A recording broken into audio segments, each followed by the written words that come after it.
Sí, ahora sí se ve.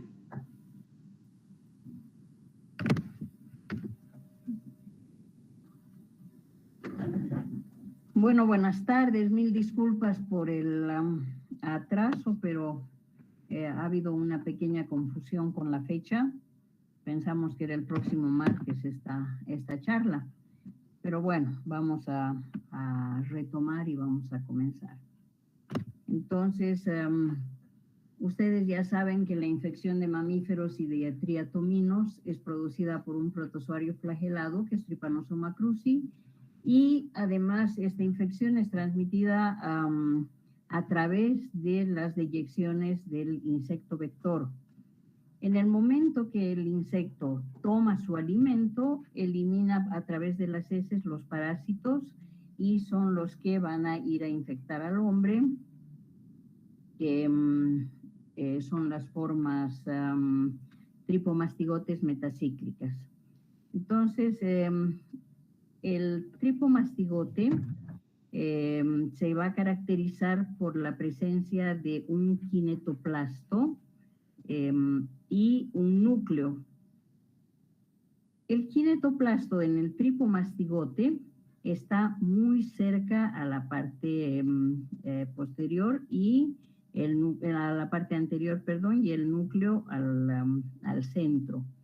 Entonces, esta familia se va a caracterizar por la presencia de un flagelo y una mitocondria, y en realidad la mitocondria está en esa zona compleja y compacta dentro de la propia mitocondria, que va a contener el DNA circular extranuclear ordenado en ese espacio compacto que es el que llamamos el kinetoplasto, y está cerca de la base del flagelo siempre. Cuando vemos las formas que tiene Trypanosoma cruzi, vemos el kinetoplasto en la forma amastigote, que es la forma replicativa o multiplicativa. Vemos un flagelo muy pequeño, imperceptible al microscopio óptico. Y tenemos también la forma epimastigote, que es la forma que va a tener el núcleo, el kinetoplasto anterolateral y el flagelo. La forma tripomastigote tiene también el kinetoplasto en la parte posterior, tiene el flagelo que va a ir contorneado por la membrana ondulante y su núcleo. En el hospedero invertebrado están las formas epimastigote y tripomastigote metacíclico.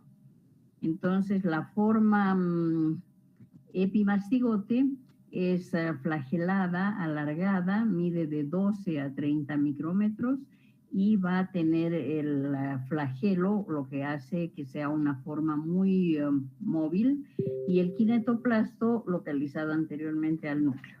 La membrana ondulante es pequeña y estos epimastigotes son las formas reproductivas en el tracto digestivo de los invertebrados y en el medio de cultivo. Y también cuando tenemos el medio de cultivo, estas formas epimastigotes se replican exponencialmente y son las que en realidad nos sirven para la preparación de las placas para el diagnóstico, y también a través de estas formas se obtienen las proteínas solubles para hacer las técnicas de ELISA, Immunoblot o cualquier otra que necesite del antígeno de T. cruzi. El tripomastigote metacíclico es alargado, fusiforme, con el núcleo central y un kinetoplasto bastante voluminoso posterior de donde surge el flagelo. Contornea también la membrana ondulante, que es la que le da el movimiento. Y estas formas se van a acumular en la ampolla rectal y van a ser excretadas con las heces del vector para así darse la transmisión vectorial. Y también estas formas han sido encontradas en alimentos que son contaminados con las deyecciones del parásito o con las vinchucas íntegras cuando son molidas en el momento de triturar y preparar los jugos de fruta para la transmisión oral. Entonces, la vinchuca es un vector biológico con las formas metacíclicas y epimastigotes. Y podemos ver que los huevos del vector biológico van a migrar hacia las formas de ninfa y son ninfas desde primer hasta el quinto estadio y después ya se convierten en adultas. Tenemos que decir que en estos vectores, tanto la hembra como el macho son hematófagos. Y estos vectores, el mayormente representado en Bolivia es Triatoma infestans, pero existen también Triatoma dimidiata y Rhodnius proluxus.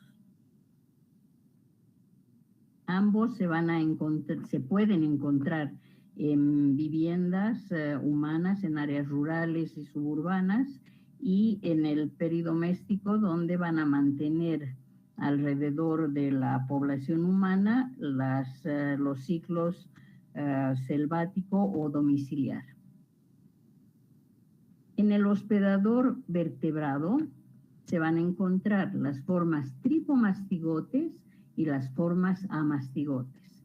Las formas amastigotes son redondas, ovaladas y van a medir entre unos 5 y 5 micrómetros. Luego el flagelo es corto, poco visible, pero presentan un núcleo bastante prominente y un kinetoplasto que está muy cerca del cuerpo basal. Estas formas amastigotes se dividen por fisión binaria en el interior de las células musculares y nerviosas principalmente, y van a ir formando los nidos parasitarios.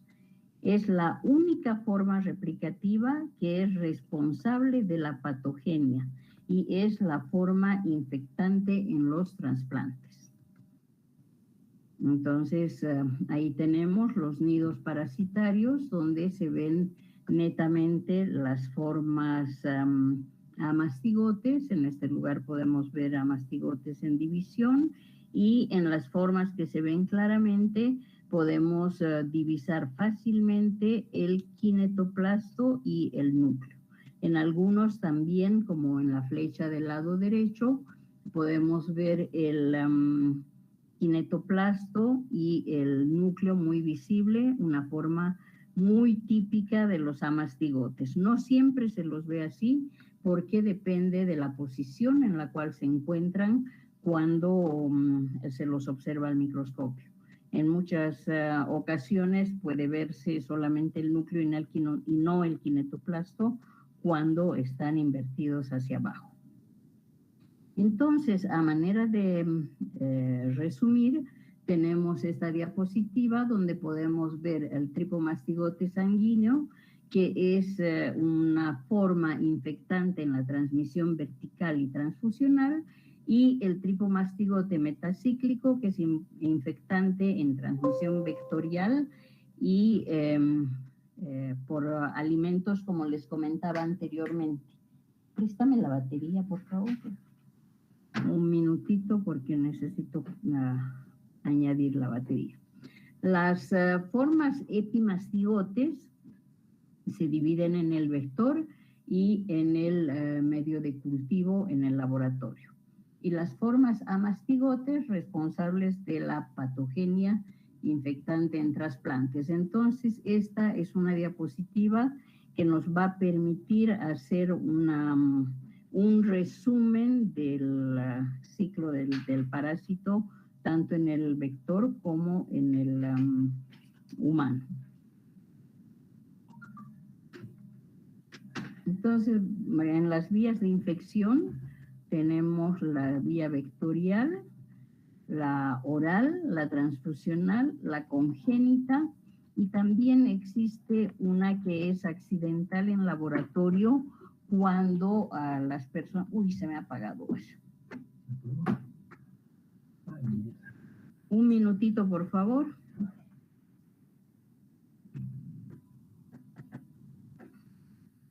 Se ha apagado. Guash.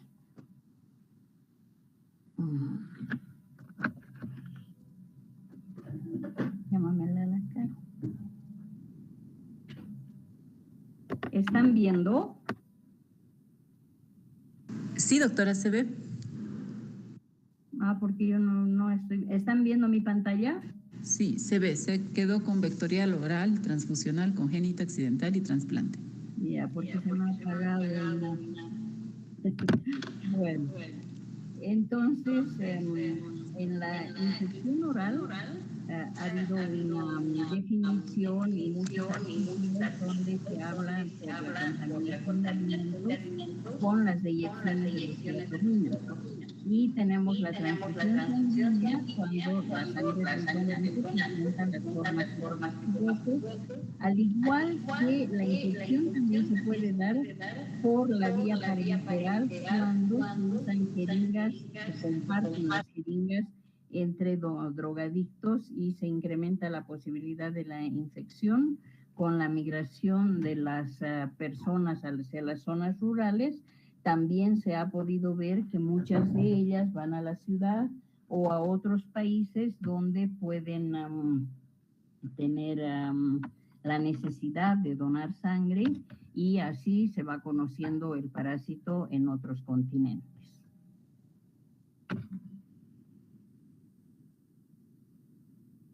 ¿La pantalla que ven es compartida o es entera? Entera, doctora. Ya. Listo. Entonces, ya entrando a la patología, les voy a hablar de la transmisión congénita por Trypanosoma cruzi. Afortunadamente, esta infección se da entre 2 y 12% de las mujeres embarazadas, y los factores que están asociados con esta transmisión no son claramente definidos, pero están asociados con una enfermedad severa y en muchos casos con la mortalidad del producto. Tenemos que saber que esta no es una infección que se puede prevenir. La infección congénita se puede dar en madres embarazadas en cualquiera de los embarazos o también en cualquier momento del embarazo como tal. Entonces, en el laboratorio de inmunología parasitaria del Departamento de Patología, nosotros hemos hecho un trabajo que ha sido un trabajo de tesis de maestría de la doctora Ana Gabriela Herrera, y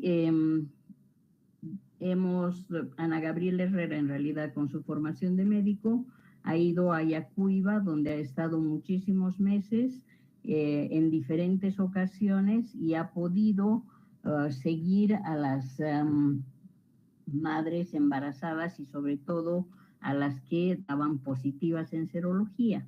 Nos interesaba saber cuántas madres iban a ser transmisoras, y de 1,280 y algo madres que hemos estudiado, 23 han sido transmisoras. Entonces tenemos con este trabajo 23 casos congénitos transmitidos de la madre hacia el feto con Trypanosoma cruzi. Y también hemos visto que los resultados han sugerido que cuando hay un mayor número de parásitos circulantes, hay una mayor producción de citoquinas proinflamatorias que estarían controlando la infección congénita de T. cruzi. Pero también hemos podido ver que cuando hay una baja parasitemia o parasitemia no detectable por el microhematocrito, también unos 4 o 5 casos de positividad en madres transmisoras con muy baja parasitemia. Y De todas las madres hemos tomado 2 partes de cortes de placenta, uno que estaba muy cerca al cordón y otro en la parte contraria. Y de todas esas placentas hemos analizado, las madres que han sido transmisoras, hemos analizado sus cortes de placenta y hemos podido ver que en el espacio intervellositario hay crecimiento y multiplicación de formas amastigotes. Entonces, en otras hemos ido encontrando que el parásito se adhiere inicialmente, como vemos en esta placa donde está la flecha. Si ustedes prestan un poquito de atención, pueden ver el kinetoplasto y pueden ver la parte del núcleo que está prácticamente doblada, y parecería que este tripomastigote se ha acomodado para la foto porque se lo ve muy bien en el momento de la adhesión. Y tenemos también la multiplicación del parásito en estos nidos parasitarios, donde acá se puede ver el kinetoplasto, el núcleo, en el espacio intervellositario. Pero lo que ha sido más interesante es que no solo hemos visto los nidos de parásitos, sino que también esta media luna que ustedes observan en la parte izquierda de abajo es una célula que prácticamente está dejando salir a las formas tripomastigotes una vez que ha habido la multiplicación. Entonces, si ustedes ven todo esta media luna de otro color que se ve acá, es la salida de los parásitos que se han multiplicado bajo la forma amastigote, se han rediferenciado en tripomastigote y salen de la placenta. Entonces, podemos decir que este trabajo nos permite decir que el parásito se multiplica y libera a los tripomastigotes de una célula para poder infectar a otras.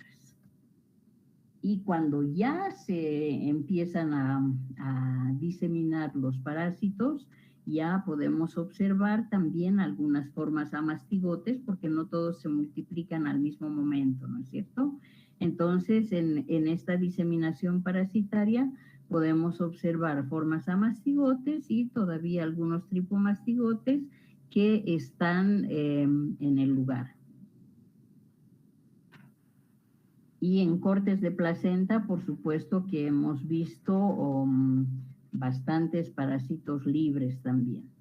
Entonces, estas diapositivas que les he mostrado me hubieran gustado que estén al final, pero bueno, ahora voy a volver prácticamente a la interacción hospedero-parásito, y quiero hablar un poco sobre el macrófago, ya que el macrófago en las infecciones por parásitos intracelulares tiene 3 roles. El primer rol y el más importante es que el macrófago es una célula microbicida por excelencia. Entonces, genera formas que son tóxicas para la célula y que son intermediarios del oxígeno o del nitrógeno, como el óxido nítrico, los aniones superóxidos, radicales oxidrilos, peróxido, que van a ir a destruir al microorganismo.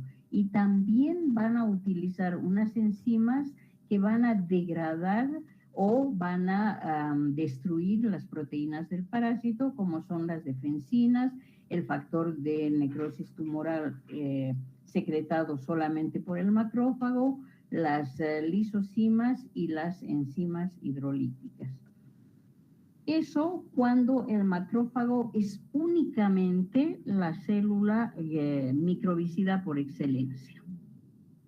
Cuando, en el caso de Trypanosoma cruzi, este parásito, como hemos visto, que está primero adherido y después entra hacia la célula, da una señal entre el parásito y el núcleo de la célula para que a través de las actinas y miosinas se formen una especie de rieles donde los lisosomas se van a acomodar y van a dar lugar a la formación de la vacuola parasitofora.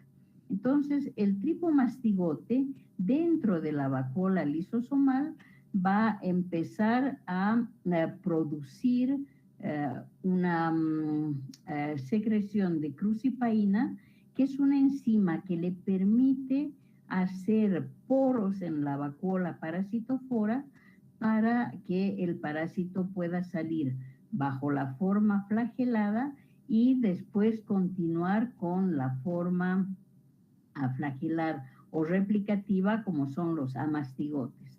Entonces, cuando se da toda esta multiplicación de amastigotes, la célula ya no va con la primera acción que tenía anteriormente de ser la célula microbicida, ya se convierte en una célula permisiva y deja que el parásito se multiplique en su citoplasma, como vemos en la parte superior derecha.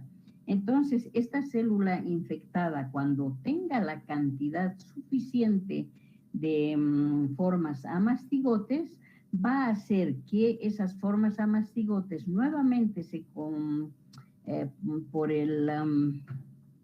por las acciones del pH de los lisosomas y por la acción de las enzimas, el complemento y todo lo que encierra el citoplasma de la célula huésped, entonces este proceso va a facilitar a que haya una descialización de la membrana y que el parásito bajo la forma mastigote ya se rediferencie en tripomastigote y pueda salir nuevamente viable flagelado para infectar otras células. Entonces, eso cuando el macrófago ha sido una célula permisiva.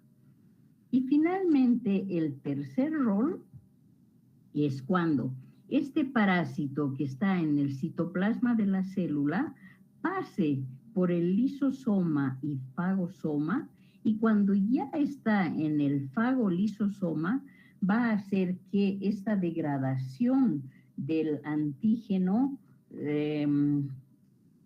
tenga la expresión de proteínas del parásito, y esos fragmentos proteicos parasitarios se van a unir a moléculas del complejo mayor de histocompatibilidad, y solamente cuando el antígeno esté unido a las moléculas del complejo mayor de histocompatibilidad, entonces se van a poder expresar en la superficie de la célula, y en este caso los monocitos, macrófagos, células dendríticas se van a convertir en células presentadoras de antígeno.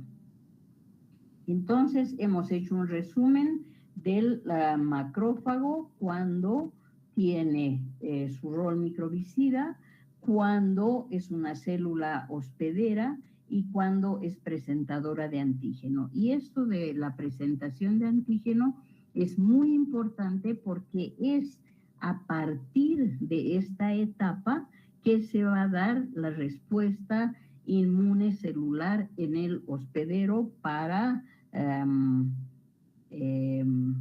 formar el último producto de la respuesta inmunohumoral, que son los anticuerpos. El parásito en su ciclo evolutivo, cuando comenzamos con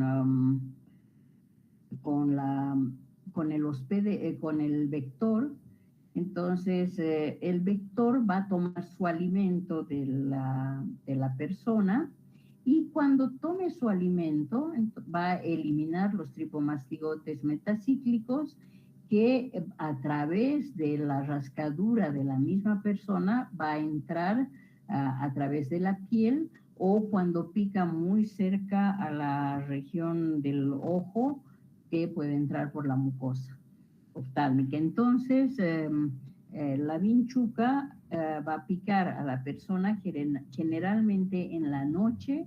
Cuando la persona está durmiendo, la persona no se va a enterar, y yo me atrevo a decir que en ese momento ya se define la suerte del hospedero, si va a ir a una patología o si va a controlar la infección.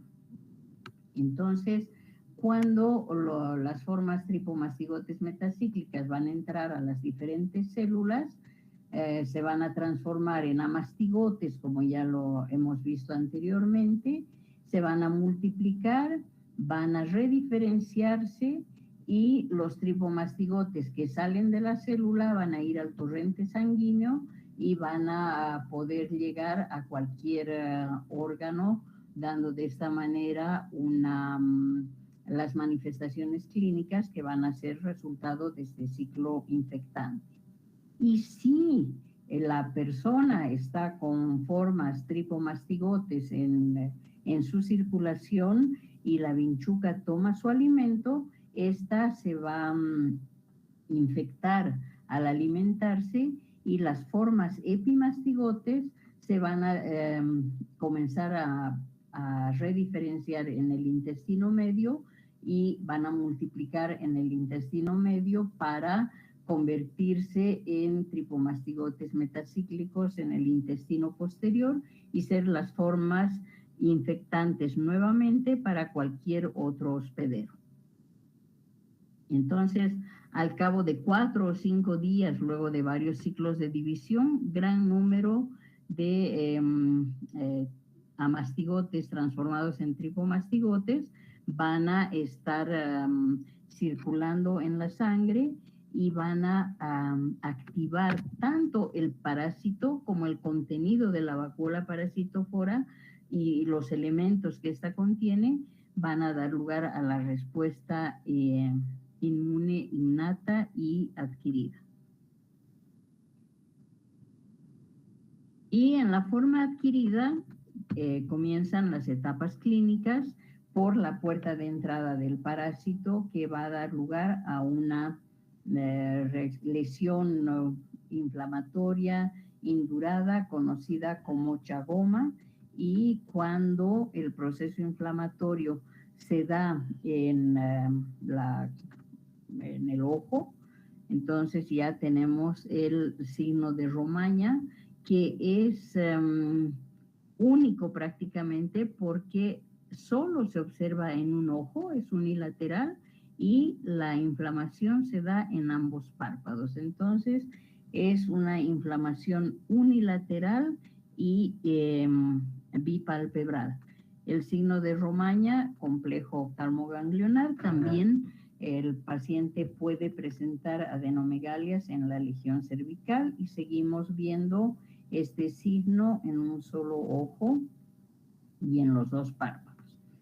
Entonces, ya cuando el parásito ha ingresado, tenemos una respuesta que la resumo en esta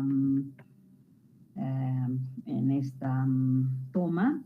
Y tenemos acá los parásitos frente a células dendríticas, donde se van a multiplicar en amastigotes, van a expresar el antígeno en la superficie, células presentadoras de antígeno, y van a comenzar a producir interleucina 12. Y esta interleucina 12 es una activadora para las células natural killer, y también al haber esta interacción, esta señal va a dar lugar a la formación o a la secreción más bien de interferón gamma, que va a ir a activar el macrófago. Entonces el macrófago, al ser activado por el interferón gamma, va a producir el factor de necrosis tumoral, se va a activar, va a haber secreción de interleucina 12, factor de necrosis tumoral alfa, y es así como comienza la respuesta inmune. Una vez que este interferón empieza a actuar, las natural killer van a enviar la señal a los linfocitos helper 1 y estos linfocitos helper también van a dar la señal a los CD8. Entonces los helpers son CD4, estos son CD8 y la única función que tienen es destruir a las formas amastigotes que pueden estar en cualquier tipo de célula por la citotoxicidad de los CD8. Por otro lado, los CD4 también producen interferón y interactúan con los linfocitos B, las células plasmáticas, que son las secretoras de las diferentes inmunoglobulinas que van a opsonizar o lisar al parásito. También los linfocitos T helper van a activar los macrófagos por la secreción de interferón gamma y van a dar lugar a las moléculas efectoras en su función microbicida para la destrucción del parásito. Entonces, toda la respuesta inmune que se va a montar va a ser para destruir al parásito. Y en esa destrucción del parásito también, por otro lado, hay una inhibición del parásito para disminuir o inhibir la producción de interleucina 2, produciendo una inmunosupresión en el hospedero. Y cuando las células presentadoras de antígeno están ya expresadas, entonces tienen los diferentes anticuerpos que empiezan a multiplicar y es así como se da la expansión clonal. Entonces la expansión clonal nos muestra que en esa respuesta inmune se forman células memoria para mantener esa respuesta a lo largo de la vida del individuo. Y hay también las CD8, que también son células efectoras y de memoria, que en el caso de una reinfección van a dar una respuesta rápida. Entonces, la presencia del parásito es necesaria y suficiente para dirigir una respuesta TH1 en los órganos que han sido afectados y hay una presencia de CD4 o helper y CD8 o citotóxicos. Y esa relación de CD4 y CD8 es muy importante, es una relación de 2:1, 2 CD4 por 1 CD8 y las citoquinas que en realidad los CD4 y los CD8 morfológicamente no tienen ninguna diferencia, pero sí se van a diferenciar por el tipo de citoquinas y linfocinas que van a secretar. En un trabajo que hemos hecho también en nuestro laboratorio, en la caracterización de clones de células T de pacientes chagásicos, hemos visto que cuando los pacientes están en una fase asintomática, tienen la relación 2:1. Sin embargo, cuando comienza la patología, esa relación se invierte.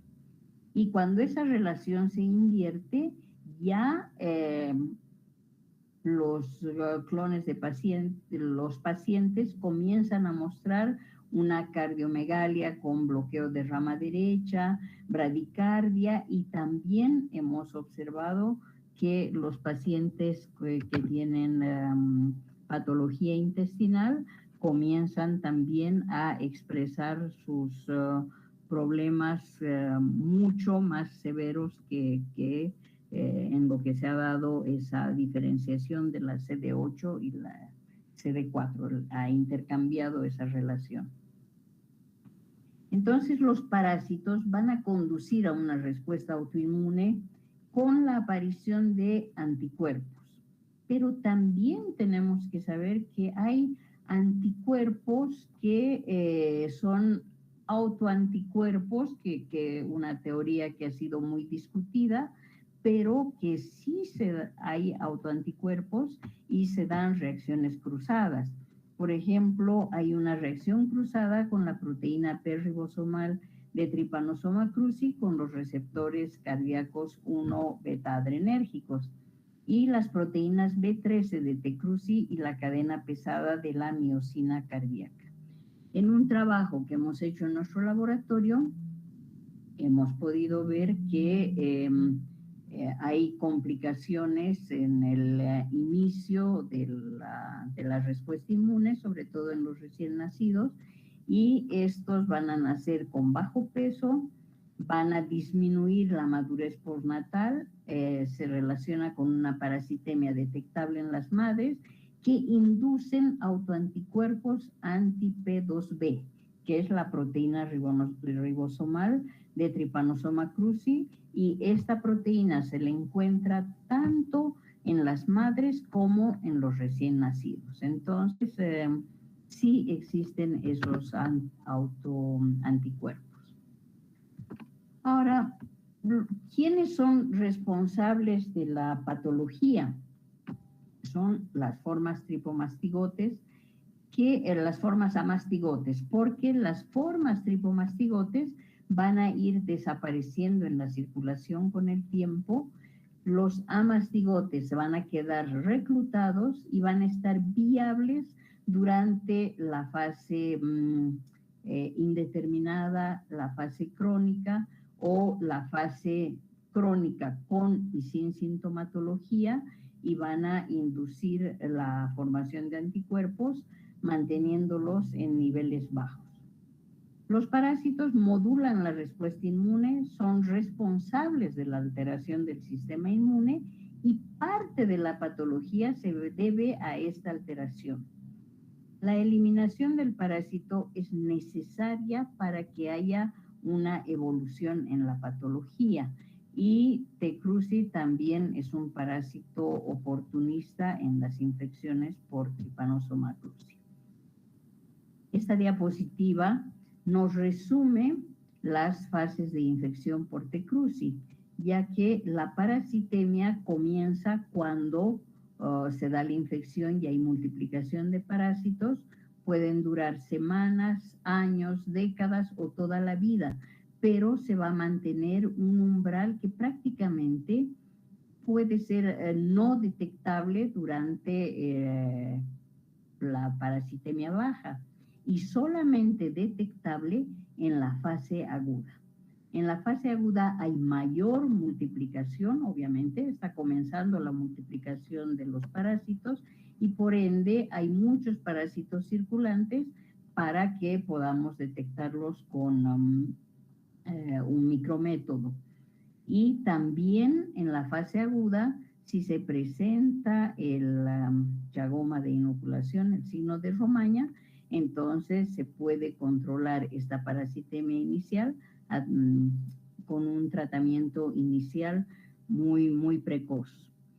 Luego, con los años, viene la etapa indeterminada o crónica. En la mayoría de los casos, 70% de pacientes asintomáticos y 30% de pacientes sintomáticos. Ahora, ¿cómo se da la sintomatología? En las diferentes formas como se presenta el parásito. Y tenemos las formas cardíaca mayormente, la digestiva y la forma neurológica.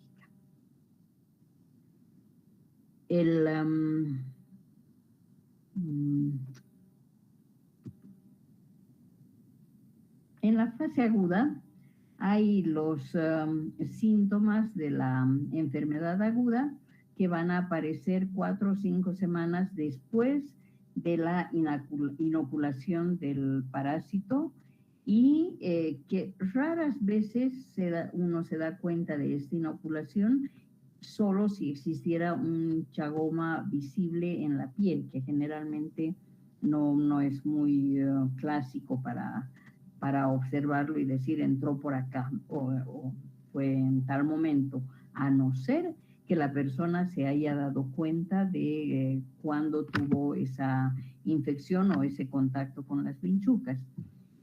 Y las personas van a tener un ligero malestar, fiebre, dolor muscular, puede haber anorexia, vómitos, diarrea, apatía, linfadenopatía. También pueden tener hepatoesplenomegalia, que puede ser un dato, edema y un fallo cardíaco cuando comienza una miocarditis con taquicardia, que es la causa de muerte en niños y recién nacidos, al igual que la encefalitis cuando se encuentra en el sistema nervioso central. La miocarditis y la meningoencefalitis, ambas son complicaciones de una fase aguda y pueden conducir a la muerte de un paciente.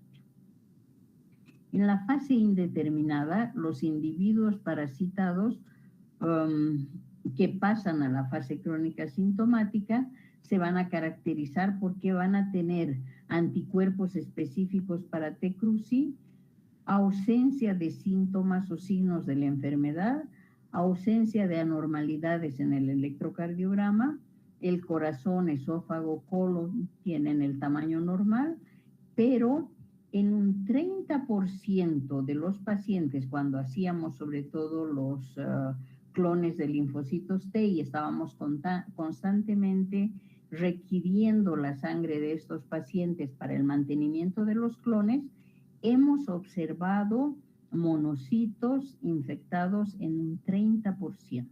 Entonces, monocitos con formas a mastigotes, sí las hemos visto microscópicamente, y en algún caso, cuando ha habido una paciente que llegó a su consulta muy deteriorada, ella tenía una fase crónica sin sintomatología hasta ese momento.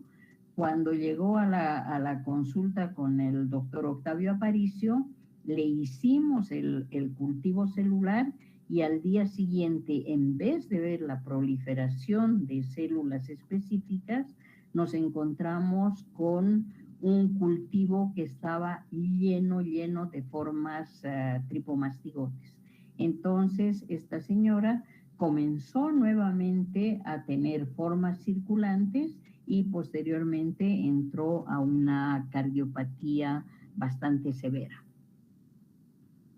Ahora, cuando los pacientes ya van a una fase crónica, cuando las manifestaciones de la fase aguda desaparecen y los tripomastigotes a través de la circulación se han repartido en vísceras huecas, músculos de miocardio, sistema nervioso central, entonces ya no hay formas circulantes, pero sí las personas mantienen los niveles de bajos de parásitos que están viables durante el resto de su vida. Es por eso que una vinchuca pica en cualquier momento y se infecta. Y también es este el motivo por el cual las madres, con la inmunosupresión que les brinda el embarazo, pueden reactivar estas formas a mastigotes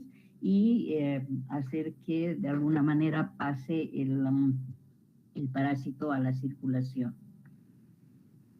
En 50 y 70% de los pacientes, la fase indeterminada está presente y no se observan ningún tipo de alteración. Y un 30% de pacientes van a desarrollar la sintomatología por las formas amastigotes que tienen dispersas en el organismo. Entonces, dentro de la patología, 30% va a la forma cardíaca, un 7% a la digestiva y el 1% en el sistema nervioso central. Y algunos, por sus condiciones también, pueden llegar a morir. Entonces, en la forma cardíaca, que es la fase crónica, aparecen alteraciones después de 10 o 20 años de una fase aguda y se manifiestan con anormalidades en el electrocardiograma. Arritmias ventriculares, bloqueo de rama derecha, aislado o asociado a un hemibloqueo anterior izquierdo, aneurismas, tromboembolias, aumento de lesiones en ambos ventrículos y insuficiencia cardíaca. También se puede observar denervación o isquemia microvascular.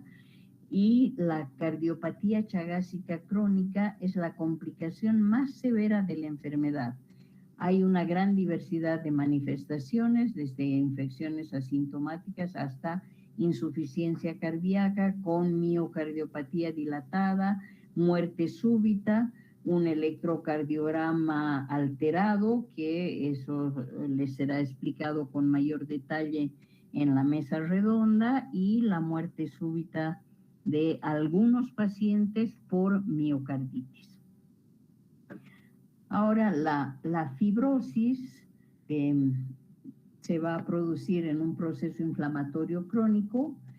Va a haber un aumento en la producción y deposición de matriz extracelular, y esa fibrosis o cicatrización va a afectar el sistema de conducción eléctrica del corazón, principalmente la rama derecha de las de His, por lo que el individuo con miocardiopatía chagásica va a presentar insuficiencia cardíaca, a presentar bloqueo y otros aspectos que se verán en el electrocardiograma.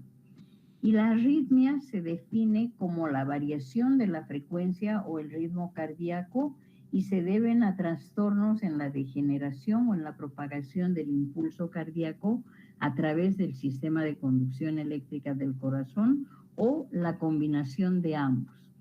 Y estos pueden ser cambios en la frecuencia cardíaca, porque puede haber una aceleración o una disminución que no son necesariamente irregulares, pero sí van a marcar una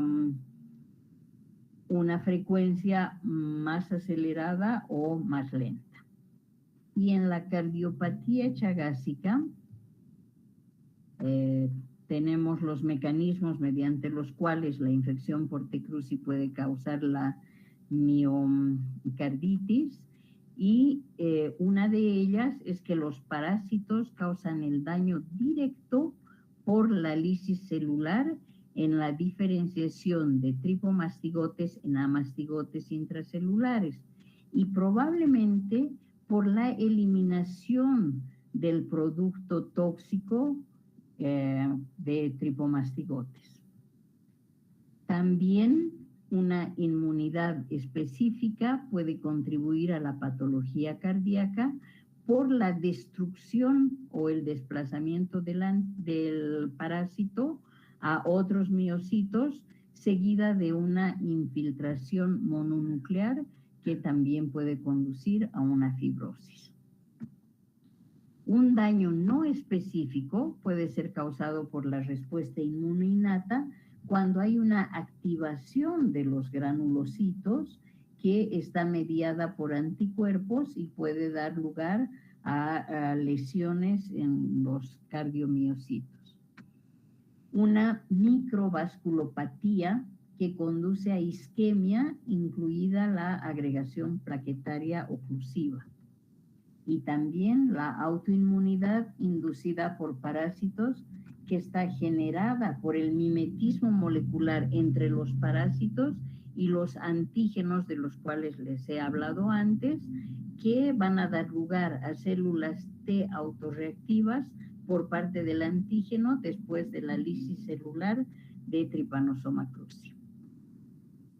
Y todas esas lesiones patológicas persisten en la infección por los antígenos parasitarios que se encuentran en el sitio inflamatorio y que dan lugar a fibrosis tisular y por ende a dilataciones.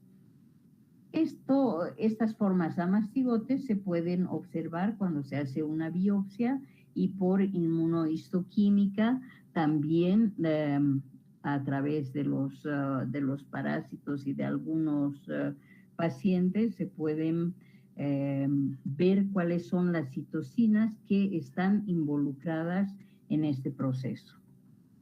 Y para ver una de las cardiopatías, la formación del aneurisma con hipertrofia cardíaca. Se observa la cardiomegalia por radiografía y en el miocardio se puede observar a través de un corte histológico a mastigotes y muchas células mononucleares inflamatorias. En la fase crónica digestiva se daría por la destrucción de los nervios autónomos entéricos que van a dar lugar a una disfunción del tracto digestivo. Las anormalidades son más frecuentes en esófago, dando lugar a un megaesófago, con disfagia, dolor torácico, regurgitación. Durante el sueño se puede producir aspiración y dar lugar a neumonitis, pérdida de peso, caquexia y muerte por infección pulmonar. Y también puede haber un megacolon cuando los pacientes han multiplicado muchos parásitos en la región del colon y van a mostrar un dolor abdominal, un estreñimiento crónico que es muy clásico cuando los pacientes llegan a la consulta por el estreñimiento y pueden estar mucho tiempo sin ir al baño, y el peso de las heces hacen que este intestino se pueda torcer y los va a conducir a una cirugía inmediata. Entonces, esos son los casos de volvulus, las obstrucciones, perforaciones, septicemia, muerte, y ustedes pueden ver en esta diapositiva el megaesófago después de la cirugía, las piezas quirúrgicas, y en este cuadrito vemos el diámetro normal del esófago y todas estas son las evoluciones hasta llegar a un megaesófago. Y en el caso de megacolon, mediante una radiografía, también radiografía, se puede observar el tamaño del megacolon, y después de una operación se tienen las piezas que van a mostrar el tamaño. Cuando se ve la mucosa, esta muestra fijada al formol, y en un corte inmunohistoquímico se ve aganglionosis y la degeneración del tejido del colon por la degeneración y fibrosis. Y en las alteraciones en el sistema nervioso se observan en un 10% de los pacientes el daño en el sistema nervioso periférico, y hay una disminución en la actividad refleja de los tendones y afectación de extremidades posteriores. Y las moléculas de superficie del parásito que están en las membranas de los quistes tienen una membrana que es elástica, por lo tanto permite que haya un ingreso de alimentos y una salida de moléculas de secreción del parásito, que van a ser los que garanticen la supervivencia y el establecimiento de la infección para ir modulando la respuesta inmune. En la fase aguda y crónica, una potente respuesta inmune inflamatoria. En la fase indeterminada predomina la respuesta inmunorreguladora, y el parásito va a inhibir los mecanismos de eliminación en macrófagos y va a interferir en la generación de anticuerpos específicos y en la activación de linfocitos efectores. El parásito va a utilizar diferentes mecanismos que van a estar destinados a eludir la lisis mediada por el complemento. Y también la persistencia del parásito da posibilidad a una patología que va a ser observada en la fase crónica. La autoinmunidad también adquiere un papel importante en el desenlace clínico de la fase crónica. Y finalmente decirles que entre 20 y 40 de pacientes coinfectados con VIH pueden tener lugar a una reactivación con una parasitemia que puede ser comparable a la de la fase aguda. Y la muerte va a ocurrir de forma temprana. La meningoencefalitis es la forma más frecuente en estos pacientes y en un 100% los conduce a la muerte. Es eso lo que les puedo comentar sobre la patología de la enfermedad de Chagas. Si tienen preguntas, yo debo ir a la facultad a tomar el examen práctico. Tengo mi horario de 18 a 21. Así que chicos, tienen la palabra. Espero que sus preguntas, por favor.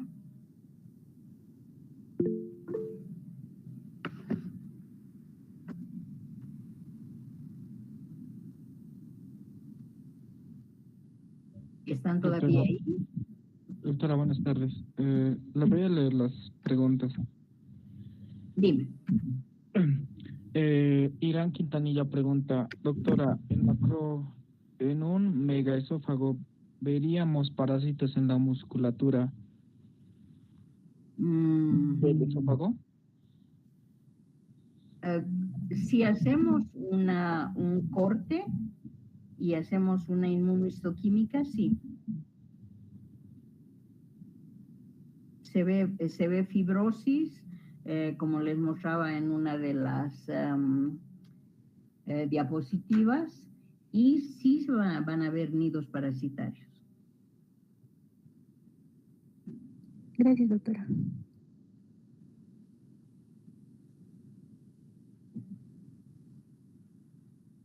¿Hay otra pregunta?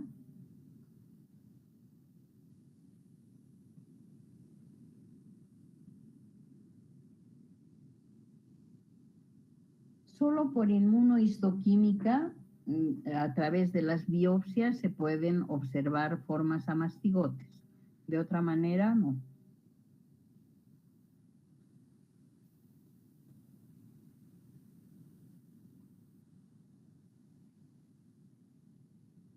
¿Algo más, chicos?